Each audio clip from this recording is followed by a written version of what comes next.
Welcome into this edition of the Milwaukee Bucks on Tap podcast. Corey Moen, Evan Byrne. Evan, how we doing? A lot better than the last year start of the season. They're 1-0, unlike starting like 0-7, 0-8 last year. So it's a nice little turnaround for this year. Yeah, no, granted, to be fair, I mean they had a tougher schedule. Yeah, glad we got to start with the Wizards. Which is easy. Quick point aside, kind of watching that game the other night, I feel really bad for CJ McCollum and Chris Middleton.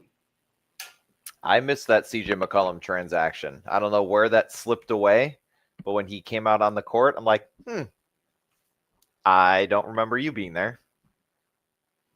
And the reason why I feel bad is because, as Charles Barkley alluded to the other night, I'm like, what did those two guys do? Mm-hmm. What did they do to just piss off the NBA guys to where they now have to play in basketball purgatory? Yep. For the Washington Wizards. And look, poor CJ McCollum, because he's never been on a good team. Okay, the Blazers had a brief run with him and Dame, but outside of that, CJ McCollum has just been on really bad teams throughout his career. And Chris Middleton, poor Chris Middleton, going from a key component to the Milwaukee Bucks 2021 championship run to now being like, all right, well, now you're on the Wizards. Let's go out there, guys. And, and I do think it is a little disrespectful to be like, well, those guys are veteran. Those guys are veteran, could be veteran presences. Because they could still play. They're not OGs where they spent 15 years and they're not playing in a lot of games. I mean, they could still play. Chris Middleton was hooping the other night. Yeah, he was their leading scorer. Yeah, CJ McCollum could still hoop. So I don't think it's necessarily those guys should be treated as now granted, every team needs a veteran guys. But, Middleton and CJ McCollum, I do think they should be on better teams. Yeah, they're not Udonis Haslem just kind of sitting there and cashing a check and going on and being that veteran. Yeah, they're still balling out. Yeah, so I mean that was kind of my biggest takeaway was damn, CJ McCollum and Chris Middleton are on the Wizards. But outside of that, opening night was on Wednesday. Milwaukee won 133-120. A couple of quick notes. Kevin Porter Jr. He did sustain a sprained left ankle in the first quarter. Mm-hmm. He will be out the next two games at Toronto and at Cleveland. And that's all that's been reported at this point. We don't know if he's going to miss additional games. I believe Doc Rivers did say it was a pretty bad sprain. And kind of based on the play, kind of what it looked like to me is he was able to walk off a little bit under his own power. Yep. But that's what made it most reassuring. Like I said, and again, people do kind of come back from sprained ankles pretty quickly nowadays. It's not like a 6-week injury, and maybe it's kind of dependent on the sprain.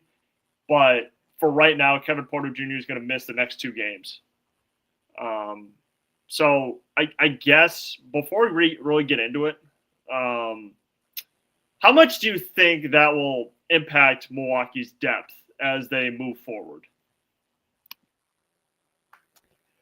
Again, if we're going based off of the two games, we'll say if that's kind of what we're looking at and he's back for game 4. It does suck because he is a starter. It's not like we're losing, a 7th or 8th man where obviously it still is effective, but losing a starter, I think game 1 was brutal. He did only play 9 minutes. So I think with the backup with Ryan Rounds coming in, getting significant minutes at just under 30 minutes, he pretty much played. Yeah, he played as much as Miles Turner did. Not the most effective shooting, but I feel like he's still kind of capable of kind of filling in that role. He's going to do it as well as Kevin Porter Jr. Probably not, just because of the speediness, I think, to Kevin Porter Jr. and how he's able to kind of start the offense, bring the ball up a lot better, I feel like, with Ryan Rollins. But it's going to suck. But again, kind of going off of hopefully 2 games, but I feel like they'll still be fine. It'll just kind of take a little bit of a hit, but I think that there are still guys who can kind of fill in that role. I think it's a lot different if it was like a Lillard situation where if like that's like our number 1 or number 2 guy, I feel like it would be a lot different, but I still think that they'll be able to hold the fort down while he's gone for a few games. Yeah, and I do think that Milwaukee's depth was tested the other night because after KPJ went down, Cole Anthony got himself into foul trouble with 3 fouls. Mm-hmm. So it was really just Ryan Rollins who was running the offense, and I consider Ryan Rollins to be a great defender. And he can shoot. He can shoot a little bit. I do think he did make a concerted effort in the offseason to improve his offensive game, because I do see an improvement on that side. And I think that's kind of what Milwaukee needs, because and again, we are so far from this, it's not even funny, but like once the playoffs hit and Ryan Rollins' offense is going to need to continue to thrive, because otherwise, if you get one weak link offensively, people are just going to be like, all right, we're just going to stop like the others. And we're going to just try to do everything that we can to stop, say, like Giannis or Miles Turner, or, we're going to clamp down like Gary Trent or, AJ Green and Ryan Rollins. We're not worried about you. So, I did see an improved shooting from him, in that game. So let's hopefully he can continue that. But again, I'm expecting him to be like an 8 to 10 a game scorer. Like he's not going to be like 15 to 20. But if he can improve a little bit, I do think that'll help Milwaukee take its offense to where it wants to go. Let's see. The other note that I did have is that I am worried about Milwaukee's defensive rebounding. I was going to touch on that. Yeah, in the second unit, specifically, but only because of the fact that there was a point in the game where Washington got like 3 chances at the rim, and from what it looks like to me, it just looks like they're going to be Bobby Portis playing a center, and you get Taurean Prince. And like I mentioned before, Gary Trent, Cole Anthony. Evan, that's a very small lineup. It is. And, when you get guys like Washington, who has like guys like Alex Sarr, and just really tall players like that's going to be an issue. So I guess, are you more or less concerned about the defensive rebounding overall, or are you concerned about the defensive rebounding in the second unit? I would say I would lean towards overall. I think a lot of it was at the free throw line. Keyshawn George shot 4 of 8 from the free throw line, and I feel like 3 of those possessions, they were still able to get the ball back. A lot of just kind of tapping away, or you said with the missed close shots, a lot of layups or floaters missed, and I felt like they just kept getting the ball back. Second unit, especially in the second half, kind of let a lot of second chance points. It felt like it was 3 after 3 after 3 at some points with possessions going through. Again, kind of more of the overall, but you can kind of put it, again, a little more on the second unit too. Obviously, with Miles Turner and Giannis being in your starting lineup, that kind of eliminates it. But when you have Bobby being like that main guy out there, being the tallest person, it's a little more iffy. And again, it's more of the dynamic of who's being able to box out a lot more too. And when you got smaller guys 5, 6, 7, 8 inches taller than you, it's going to be a little different. But yeah, it's a little worrisome. And I feel like with that issue, I kind of would have wanted to see Jericho Sims play a little more. He only played 2 minutes, and that was just in that garbage last few minutes of the game. Especially with situations where you're getting hosed on the rim, just throw him out there specifically to rebound. I feel like that's what he did a lot last year when they acquired him. But yeah, when you're throwing Bobby, I mean, even Kuzma at that point, it's like going to be your 2 rebounders. It's very hard to trust a smaller power forward and a smaller power forward and a small forward to be your main rebounders on the court. It's a little, I don't know, not intimidating, but it's less intimidating for the offensive team in that situation. All you got to do is get around Bobby Portis and Kyle Kuzma. I feel like a lot of people are going to be able to do that. But if you throw Jericho Sims out there for a little bit, maybe it makes a difference, maybe not. But I feel like it'll be a lot better of a chance than the other 2, or at least Kuzma. Yeah, and here was my thought. So heading into the season, Doc Rivers said, we want to shoot as many threes as possible. So and they show that. they very much show that. So I think my thought to that is, did they kind of want to have like a Houston Rockets lineup from 2020 where, because I think they believe that Jericho Sims would just mess up the spacing.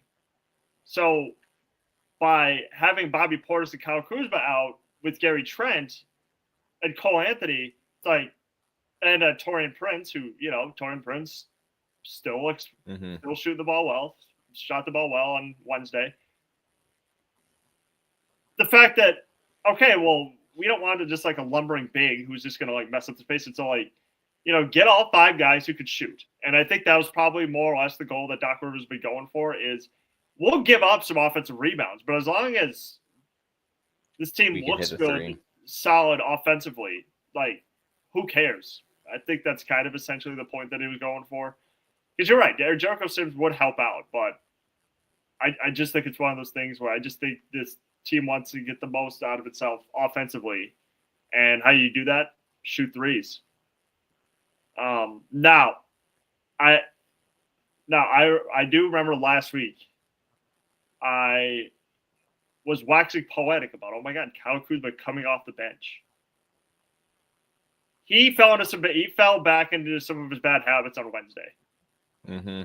And I say this because I do think he is going to improve coming off the bench role. Kyle Kuzma was like that friend who you sometimes either like or sometimes hate. And with that friend, it's like, oh my God, we had some really nice moments there. And then there are other times where it's like, oh my God, that guy sucks. He's the worst. That's kind of what it's like watching Kyle Kuzma play for the Bucks, because sometimes he'll drive in, get fouled. It's like, all right, that was a good play. But then when I see him shoot a 3 and hit like nothing but backboard or, just the front of the rim, I'm like, Kyle, what are you doing? So there's good Kyle and there's bad Kyle. And he can do other stuff. He defended well on Wednesday from what it looked like. And, it's just the shooting aspect of it where he tries to be instant offense. Like, he tries to be like like Jamal Crawford. Like, throw a bench name out there. And he's just not that guy. Like, he was better. Like, what I liked about him in the preseason is he was a lot better as a facilitator. But, when he tries to be like, the oatmeal coming off our bench, just instant, it doesn't go well. Just does not go well. And, I do think there are other players who can contribute offensively. I think this team, to get the most out of itself offensively, I think that Kyle Kuzma needs to pick needs to pick his spots in what he does offensively. Because if he's just like, I'm going to get mine, then this bench shoot's not going to work out very well. Yeah, I felt like with Kuzma, he did a lot better in the second half. He did a lot better after I texted some people after I said Kyle Kuzma, the trade looks so lopsided watching Chris Middleton cook and then seeing Kyle Kuzma just not being able to answer on anything. But the second half, I felt like he did have a couple better drives to the hoop, got a couple and ones. Yeah, didn't shoot well from the three, but still 5 for 10 from the field, 12 points. I feel like he'll be in that 14 to 16 range this season, especially with coming off the bench instead of starting. And I feel like, again, being a bench guy will be a lot more effective for him. Scoring wise, just again, you're in a lineup with essentially 5 guys who are all capable of scoring on their own, is not going to be as helpful for him. But yeah, you kind of nailed it with the love him and hate him. Again, I can't really just give up on him. He's still shot well, defended well, but it's always a hit or miss. And I feel like every team has a hit or miss guy. And I know Taurean Prince has been like that in the past, but I still have confidence with them. But yeah, it's more of it's like when Giannis shoots threes. Obviously, Giannis made one, but it's like, oh, why are we doing that? And it just kind of like sits where it's like, well, that's happening. And you just kind of have to let it go for that possession until it happens again and maybe a third time. Couple other notes from this game. It wouldn't be a Bucks game without a random player popping off a little bit. Trey Johnson came off the bench, immediately hit 3 threes. If you don't know what Trey Johnson is, like last 3 in a row. season, 3 in a row. If you don't know what Trey Johnson is, last year he was the SEC Freshman of the Year out of the University of Texas. And, just, again, just wide open looks. And that's going to continue to be an issue for this team. I feel like throughout the year is they're just going to concede 3-pointers. Like, kind of similar to what Mike Budenholzer used to do when he coached Milwaukee. It's just, you're just going to concede, like, a lot of 3-pointers. And again, that's the league. Like, the league just doesn't defend 3-point line anymore. Teams just don't really care to defend the 3-point line. So I think Milwaukee's going to concede a lot of threes. And again, we haven't seen this one in a while. Giannis actually had a 10-second called on him. Yep.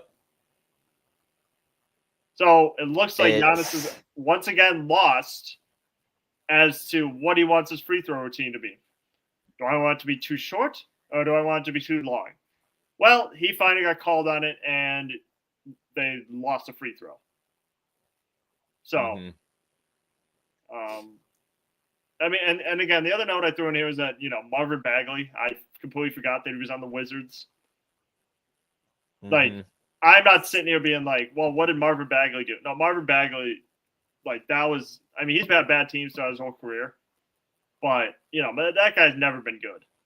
Like, he's averaging, like, a triple single. Like, he's not, like, he's never been good. He was not worth his draft spot. Like, the Kings should have drafted Luka Doncic. But, Vlade Divac's stupid beef with, like, that whole camp is the reason why Luka was not a Sacramento King. Like, there are just some franchises who could just never get out of their own way. The Sacramento Kings are one of them. Like, if they would have made the smart choice and go with Luka Doncic, like, that would have been perfect. But instead, they're like, no, Marvin Bagley is high upside. Where's Marvin Bagley now? He's once again on his, like, I don't know how many teams he's been on, but it's been a lot. Played 50 minutes, 1 for 2 on free throws, didn't have an actual shot attempt. Little cardio run. Okay. Some other things I noticed from this game. It did get a little heated towards the end of the first half. Bub Carrington and Gary Trent Jr. got into it a little bit. Gary Trent's very physical defender. And a young guy like Bub Carrington took exception to that. And those two had a brief blow up. And literally it was brief. It was like 4 seconds. But both were issued double technicals. And that's just the fire that I love to see in the first game of the season. So,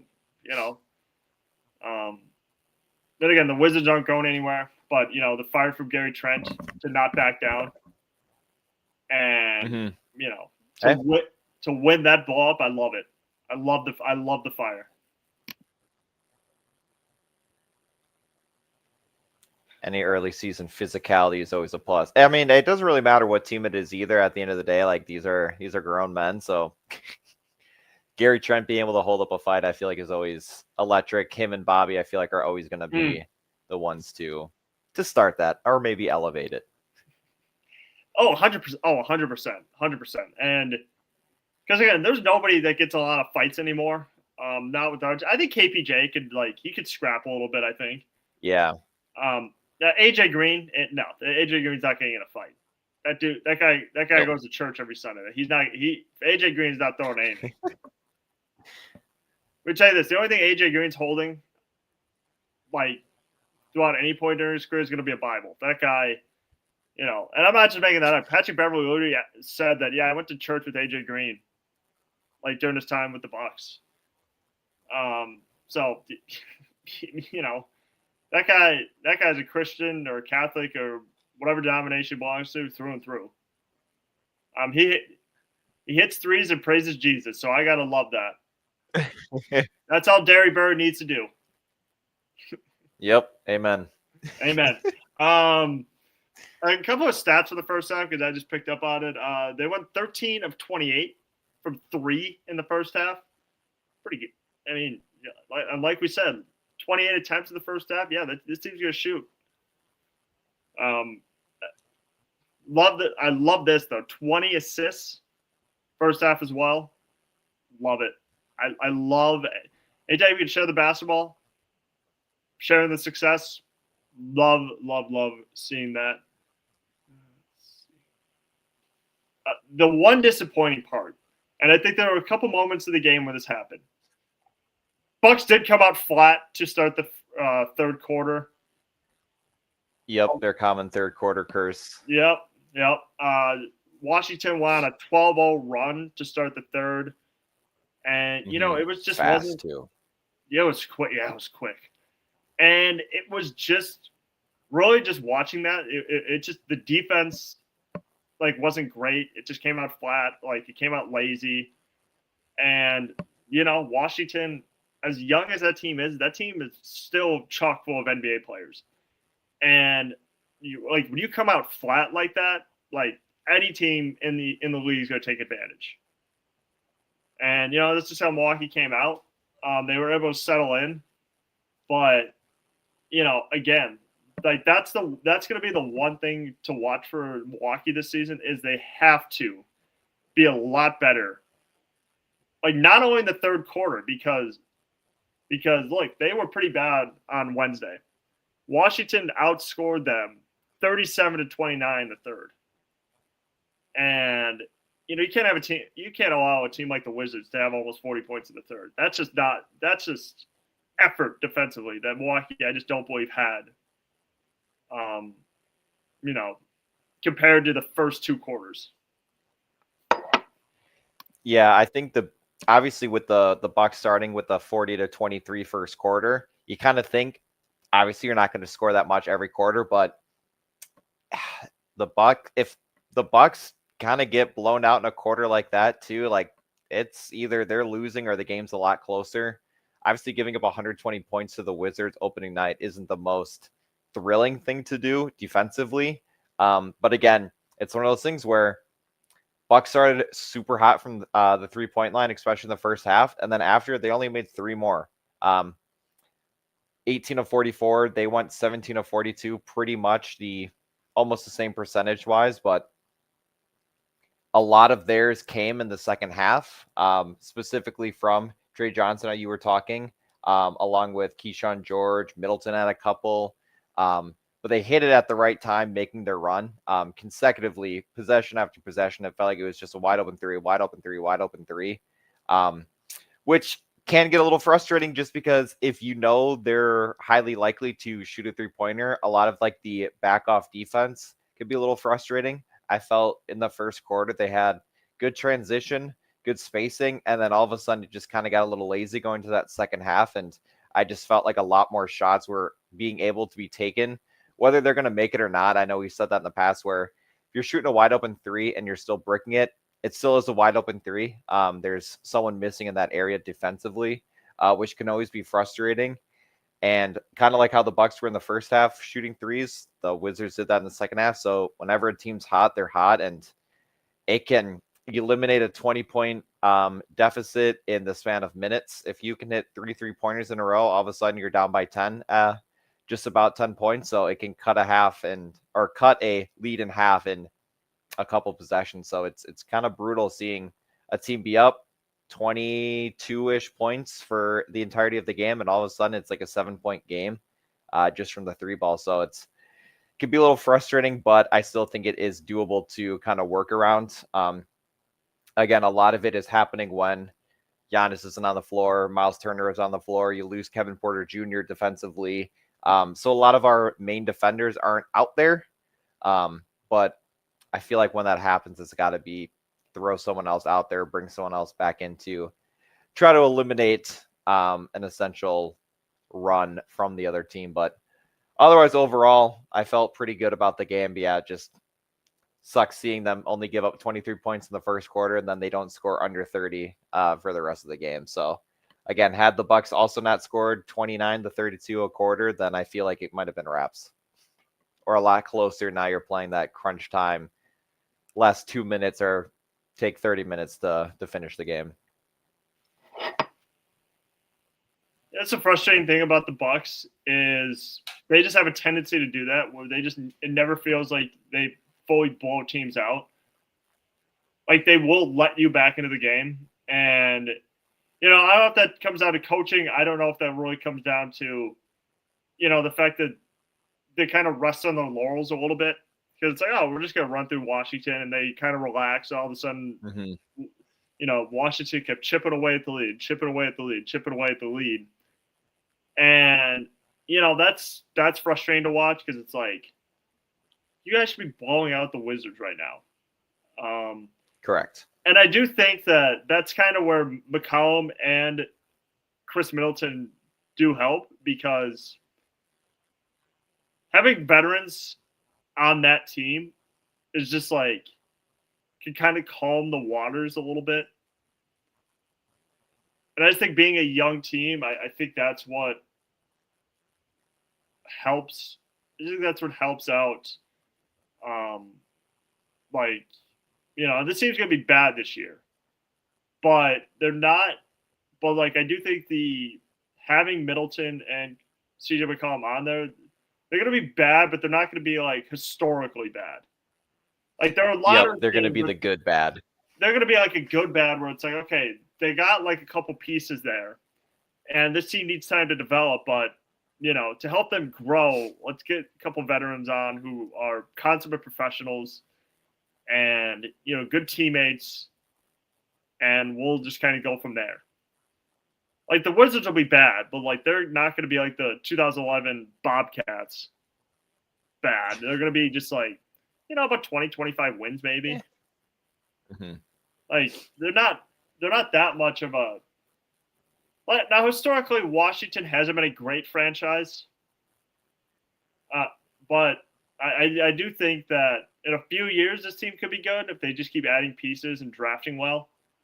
But right now, yeah, they're not going anywhere. No. Alex Sarr, specifically. As good of a player as he is, Giannis abused him on Wednesday. Alex Sarr got dunked on twice by Giannis. And again, that could be his welcome to the NBA moment where it's 2024 number 2 overall pick. And I got dunked on by Giannis. There's no shame in that. There's no shame, by the way, in being dunked on by Giannis because as tall as he is, it's Giannis is all right, and so I mean, I think he's taller than Giannis. He's gonna be a good player, but he's gonna learn. You're gonna learn from that. When you get posterized like he did, that'll help.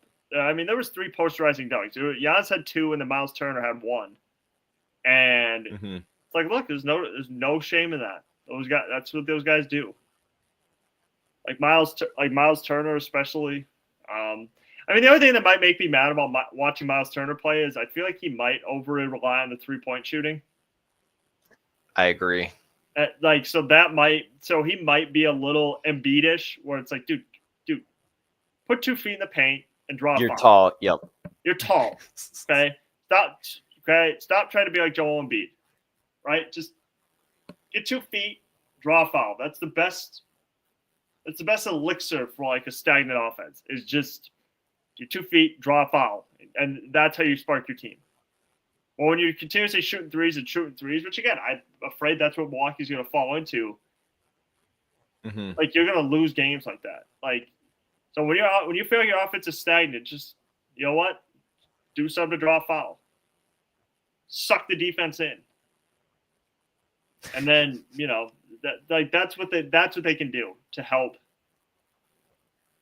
alleviate their potential 3-point shots. Because look, as much as they made 18 threes the other night, correct? But it was 18 of 44. Yep, 18. Or yeah, they were 17 of 42. Bucks were 18 of 44. Yeah, so it's like, okay, that team. And again, my worry is that I hope Milwaukee doesn't think that you need 3-pointers to win, right? Like look at Oklahoma City. Oklahoma City cannot shoot threes for the life of them. They still win games. Why? Because they're still blowing teams out. Well, I mean, not the other night. Well, no, I mean, they went to back-to-back double. No, not last night though. Not last night. Not on OT. Wednesday. Like that game against the Rockets was pretty good. But like again, they're not like you don't need to shoot threes. Like you just have to be an efficient offense, and that's what OKC is. It's like they're not shooting threes to win games. It's like they just have number one, they have a frustrating defense that will get into you. And number two, their offense is just really, really efficient. So they pass and, they just let Shea go to work. Shea's like an old-fashioned player where his mid-range game is like it is a work of art just watching that. I know people call him a free throw merchant, but dude, but those are fouls. So, I mean, whether it's both Jalen Williams or it's Chet Holmgren or it's Alex Caruso, like that team in particular is frustrating to play against because your talent level might be a little bit better than theirs, but dude, defensively they're going to get into you. Like, so that's kind of my only thing.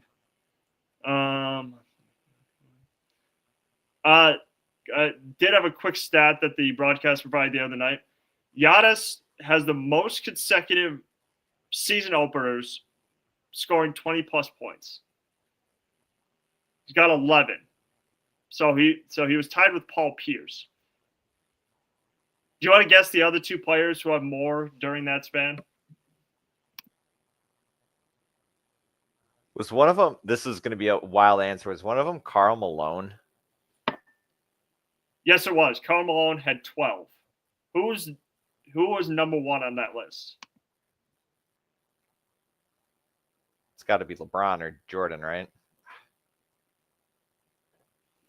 Nope. Retired? Long retired? Active player.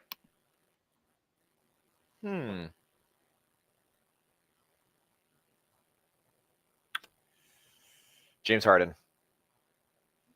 No. Dang. That's a lot better than my original guess. I don't know.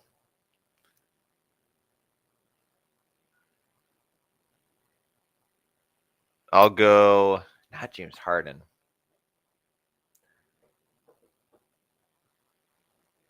I don't know. Anthony Davis or like Chris Paul. I'm just trying to think of long tenured guys. The answer was Kevin Durant. Kevin Durant has 13 straight 20-plus point games on opening night. I don't know how I couldn't pull. I got Karl Malone remembering that graphic, but I couldn't remember Kevin Durant. It was a tough. Yeah, I just noticed that. I was like, oh, maybe I should throw this into the pod to see what. And then the other thing was like obviously Giannis's dominance against the Wizards continue. I don't know the exact number, but he has averaged over 30 points throughout his career against the Wizards. It's about 38 or 39 points.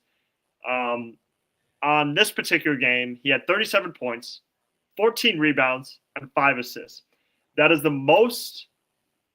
That is the highest total that Giannis has ever scored on an opening night in his career. But here's the other thing. Chris Middleton didn't look half bad either. 23 points. No, 23. 9 of 14 shooting. 28 minutes of action. So, Yeah, I mean, 6 rebounds, 3 assists. Yeah, I mean, both those guys played really, really well. Like now, granted, can Chris Middleton stay healthy throughout the year? That's the only concern.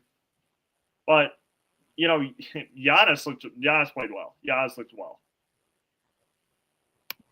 Yeah, it was cool to see Chris do well. Like you hate to see a guy like come in and then all of a sudden he's shooting like 2 for 9 and just looks lost and confused. But people are obviously still questioning the whole Middleton trade. Didn't really fit the play style as much for them anymore with the direction they're going. But yeah, it was nice to see him kind of cook us a little bit. We still got the win. If he would have cooked us and we would have lost, it would have been a little shittier. But he can still ball, and I feel like people are still gonna throw him under the radar and not really pay attention as much because he's obviously playing for Washington. But no, he looked like not in his prime, but he looked good for an opening night. And it was cool to see him be healthy for a game against them and be able to put up a little fight. And by the way, one more quick note: it would not be a Bucks game without Thanasis getting some garbage time minutes. Yep, that. And just immediately the equipment manager treatment.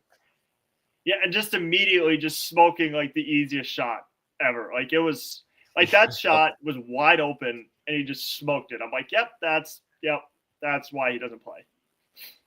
Like, and now granted, I understand he's in the NBA and people are gonna say, well, Giannis is getting, all his brothers in there. I don't really care about that anymore. But now you kind of see where, Thanasis is very much treated like a charity case. Like, okay, he's not going to see many games. He's not going to play in many games.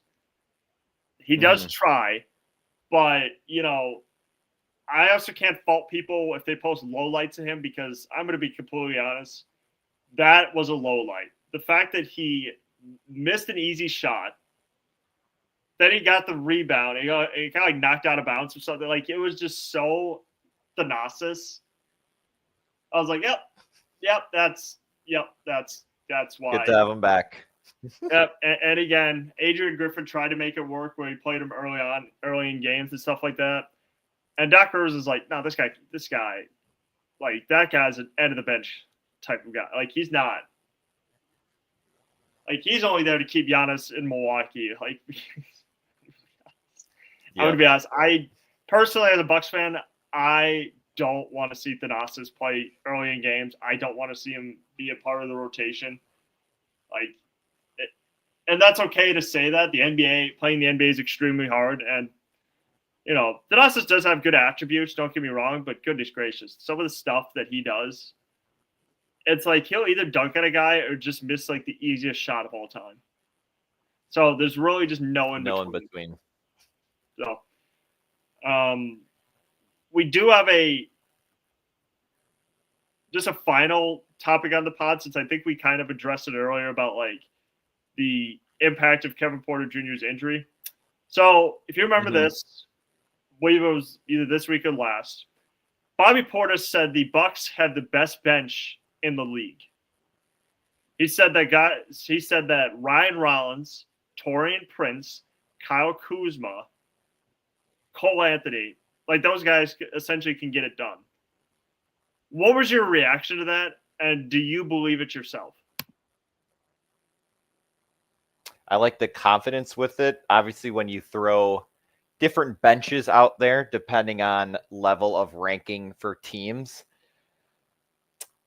I would say it's a top 5. I don't know if I would say it's the number 1. I feel like the Celtics still have a good bench too. A lot of shooters with them. Obviously, it's a little different without Tatum, so you got to kind of move some guys around. But I definitely feel confident to say that they're a top 5, maybe even top 3. I don't know about number 1, but I could debate it. I feel like with a lot of these guys who are commonly known for being starters or more six men. But like obviously having Kuzma makes a huge difference. Cole Anthony did really well, 4 or 5 efficient shooting. Ryan Rounds too. And then obviously Bobby and Torian. I feel like confidently I could say they're a top 3, and I like the confidence. I feel like it's needed for a younger team now like this to be able to kind of get that spark off the bench, especially being led by Bobby and Torian. No, I don't hate him saying that. I like the confidence with it, and I can definitely agree with it more than I would disagree with it. Yeah, I agree. I like I said, I think that's one of those questions where it's like, what else is he supposed to say, right? Where he's kind of like just Correct. talking about, It's, he's not going to crap on his bench. So yep, they want you to say something else. Yeah, and I appreciate the confidence. My only concern is, does Milwaukee have enough scoring in the non-Giannis minutes? And I think that will be like the thing to watch this season was how will Milwaukee perform in non-Giannis minutes? Because as you saw on Wednesday, Giannis scoring 37 points. But can other guys contribute on a consistent rate? Can Taurean Prince continue to shoot the ball like he did last year? Can guys like Bobby Portis and Kuzma and Cole Anthony, can guys like that like pull their weight? And so that it's not like, oh, this team's allowing a lot defensively, so then we got to bring Giannis back in the game along with all the other starters. I think that's my only concern. But yeah, I think right now, it looks like I would say a top 5 bench. So I agree with you there. I think with the shot selection from Taurean Prince, I'll say Torian, Bobby, Kuzma, Ryan Rounds, and Cole Anthony, like they're not notoriously known for being guys shooting. Giannis shot 26 attempts. I would say a lot of these guys are not your typical players who are shooting 15 plus times. So I feel like a lot of it's just going to be like who's going to be that primary shooter or scorer. Whether it's a lot of guys taking like 7 to 10 shots, or if there's one guy who's shooting a lot more. It's just kind of hard. Like Taurean Prince is not a dominant guard who's bringing the ball up. He's just a spot up shooter. Ryan Rounds is more of a bringing the ball up, but not a dominant shooter. And Bobby Portis tries sometimes to bring the ball up, but sometimes it doesn't work out the best. But I think it's all going to depend on who's going to be that main scorer, who's going to not main scorer, but who's going to be the shot, who's going to put up the most shots, or who's going to be the guy to kind of run the offense with that area. But I feel like shot selection is going to be their not issue, but their main problem, I guess, to work on, to be who's going to be that guy with that rotation. If someone like AJ Green, Gary Trent, or a starter isn't in the lineup, which I feel like it's going to happen a lot more than we think. Yep. So Milwaukee's next 2 games at Toronto and at Cleveland. Evan, do you have anything else? I do not. Game is again, in Toronto tonight, I believe at 5:30. Shoot for 2-0. I feel like with their first 4 games, I'm kind of hoping for a 2-2 or 3-2, or 3-1 if I could math correctly. But Toronto tonight, 5:30. They're also 1-0. Actually, I lied. There was one more topic I had to bring up. Broach. As you know, there were 3 people involved with the NBA yesterday who was arrested for gambling. Yeah. So in case you guys missed it, it was Blazers head coach Chauncey Billups. It was Heat guard Terry Rozier. And then I believe he's a coach for the Lakers, if I'm not mistaken, and he was an assistant coach at one point. Damon Jones, a former NBA player, arrested from gambling. Obviously, it was different levels of gambling. If you guys want to read the full story, I would go ahead and do that. So I guess, what was your reaction to it? And do you think gambling has just now kind of been like crossed over into being like a humongous issue? Yeah, I feel like it's just started to blow up since like the whole like Shohei situation. Obviously it's happened before, Like you had Aaron Gordon's brother who got kicked out of the NBA. Now you got these three. You got Emmanuel Clase and another guy on the Guardians for baseball. It's like how I see it is these professional athletes, like what is their motive to do it? You are already making millions of dollars. What is the motive to like gamble or try to like not necessarily do it for the money, but do it more for like wrecking people's parlays or doing anything to kind of make the spread wrong, or kind of wreck whatever plus minus spread is. I don't gamble. I did it one or a few times. I won my money back and never did it again. But yeah, I saw clips of Terry Rozier and I'm like, holy, like there's some weird speculation with that. Like when you see him dribbling, oh, I just passed it to the other team. And Chauncey Billups, I saw was like doing stuff with like the mafia. My brother read that he was like setting up x-ray cameras to like look at other people's cards at like casino events or like things that he was running. If that's true, it's wild. And it's unfortunate because some of these people are so well known and now I wouldn't say their legacy is eliminated, but now when you're Googling Chauncey Billups, you're not going to see the Pistons run as much. You're going to see arrested for gambling. And it's unfortunate because some of these guys are just so well respected NBA players, Hall of Famers, or on the come up too, and they just completely erase what they've spent their whole life doing. Well, I will say in the Terry Rozier wild story. Yeah, I will say in the Terry Rozier case, Eric Bledsoe got the last laugh. Like very much so. As much as Terry Rozier back in that 2018 playoff series had Eric Bledsoe's number, Eric Bledsoe was like, well, at least I didn't throw away my NBA career. But yeah, gambling is out of hand. But it's going to continue to get out of hand, and athletes are going to have to just kind of deal with it and just not do it. It just don't even take the risk. Like why? Like Shaq was saying yesterday about these three individuals. He was like, how much more money do you need? Like you make millions of dollars. Correct. You're not like, you don't need to do this. Like you don't need to gamble, but it's like, and it's so obvious too when they find these clips and you watch. It's like, all right, I can understand that.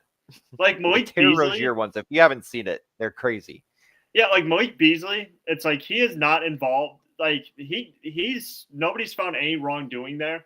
But if they do, that clip again with him guarding Halliburton, I'm like, okay, that looks shady. Yep, where he like shuts off. That looks shady. Where his controller shut off. Yeah, that looks pretty shady. Yep. But yeah, no, it's just you don't need to gamble. And, this shouldn't even be a new rule, to be honest with you, because people have been gambling since the 70s, and it was wrong then, and it's wrong now. Like, it's a wrong thing to do as a professional athlete to have, like, that much information, and you giving it to, like, a family member or a friend or something like that. It's wrong. It's wrong. And you can give them your paycheck money.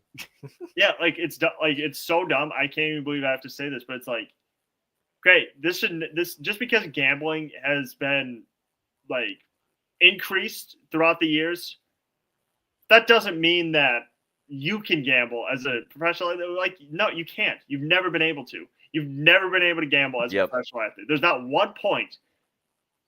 not one point in your guys' career where you could gamble. You can't do it. Now, I will say this. What has really gotten out of hand is how much the fans have a say in gambling, because players have said it's like, yeah, I get death threats like on a regular basis if you mess up my parlay, they're like bet or parlay, and I think those fans are the biggest losers on the planet. The entitlement to message a player to be like, you suck, like why don't you go kill yourself, like to say that to a player. Like, there is so much entitlement there. And it's just one of those things where it's like, I can never even think of doing that. Like, that is so wrong on just so many levels. But, like, even baseball players said, yeah, we get death threats on, like, a normal basis because we ruin guys parlay. It's just like, well, why don't you blame the bettors for like being shitty at betting? Mm-hmm. Like this is your fault. Have you seen the Brent?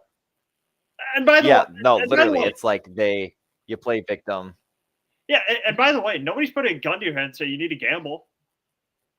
Like if you want to gamble, go ahead and gamble. But it's like you're doing it at your own risk. How much money do you think you're going to make from gambling? Like you're like you spend it, you wasting money, and it is a waste of money for just betting. Like that's your fault. Like you're spending that hard-earned money. They're like it's not the player's fault. It's your fault for not knowing how to bet and being an idiot for Mhm. like just spending like most of your money on bets. That's dumb. Some people like to do it, and that's fine. But don't get mad at the player for when your bet doesn't hit. Yep. So, Have you seen the Brent Rooker message? oh my Some God. guy DM'd Brent Rooker. This one's funny because he actually replied. Some guy messaged Brent Rooker. If you don't know, he plays for the Athletics. He said the guy messaged him. It said, "You sold me yesterday, one leg away from 21K, and you couldn't hit, and you couldn't and you could only hit singles." And then Brent Rooker replied with, "My brother, I cannot even begin to express how much I do not care." Oh my They God. don't care. They literally don't. They Like when they have the don't. videos, it's No. like, "You sold my parlay." They're like, I "Well, don't give a shit. not my problem." No, and Yep. the other thing with that is like I think Rooker got into it with another bettor like 2 weeks ago because he was Yep. like, yeah, your teammate like sucked on defense, and Brett Rooker's like, and the guy What am I clipped supposed to it, do? and the guy clipped it like when he missed the play, like when he missed a fly ball or missed a play or something, and Brett Rooker was like, no, he doesn't. He actually doesn't suck on defense. And then the guy immediately just like turtled. He backed down, and he was like, "Oh my God, oh my God, you know what? I don't watch as many baseball games as I used to, dude. Try to go at a professional. Then don't athlete. talk. You try to go at a professional athlete. First of all, it's insane.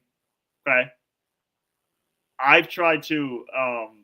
Trust me, I've tried to like you going against you debating against a guy who plays the sport. Not going to go well for you. Now, I don't think athletes should have the attitude to be like, well, I play the sport, so I know more than you. But also, like, don't try to talk at their level. Because you're basically, like, talking at a guy at people, like, went to Harvard of their respective fields. Like people, when people say you don't understand football or basketball or baseball, you really don't understand the sport. So I would never try to debate somebody that actually played because I don't understand it. I just have a little working knowledge of it. But no, I wouldn't know plays. Like the baseball's a little simpler, but basketball and football, that's like hieroglyphics. Like football, like the NFL, playing the NFL is like, they make it look so easy because trust me, it's not. I would not be able to remember all those plays. So yeah, I just had to bring up the gambling stuff.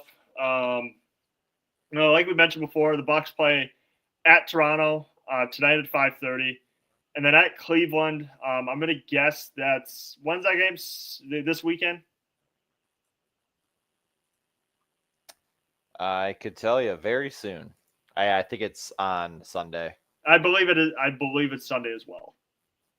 So they do not play tomorrow. It's got to be Sunday. Yes, Sunday, 5:00. And then Tuesday in New York. Or sorry, playing New York here in Milwaukee. Yep. So, all right. So get ready for that. Thank you guys so much for tuning in to this edition of the Milwaukee Bucks on Tap podcast. I will see you guys next week.